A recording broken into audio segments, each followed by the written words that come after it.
And we kick off our Touring of the Towns series today. Monica Casey is traveling to different towns around the valley, learning about each one's history. And we begin with a community in Rockingham County. Long before it was chartered in 1835. Settled by Scotch-Irish in the 1700s. And then a lot of people came from Germany. Or even got its name. And so it became known as McGill's Ford. It's been known as Bridgeport, Dinkletown, and now Bridgewater. Those 7 bridges, various things have happened to them over the years.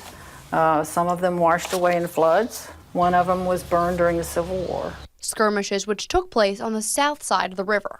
The troops did come through, and they did take the cattle, and they did take the hay, or they took the corn. One of the most famous structures, the covered bridge dating back to 1878. The current one was built in 1955. Everybody went down to the bridge and jumped off. I mean, that was what they did in the summertime. That was a big deal, you know, was being able to be old enough to jump off the bridge.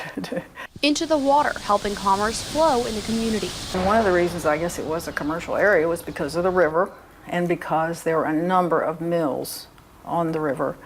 That same water responsible for 6 major floods that hit the town, including the deadly flood of 1949. We sat on the roof that night as the water went through.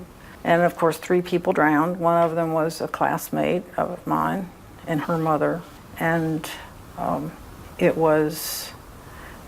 it's what everybody remembers. The railroad went through the town for a short time. So you used to be able to catch the train here and go into Stanton, and then when you went to Stanton, then you could go just about anywhere on the railroad. The old depot is now in Oakdale Park. Many parts of Bridgewater's history have been repurposed. The old Barbie Inn is now the Cracked Pillar Pub. The Sipe store might become a town movie theater. And the white oak tree that predates the town has a new sapling planted at Generations Park, continuing a growing tradition and keeping history alive. In Bridgewater, Monica Casey, WHSV.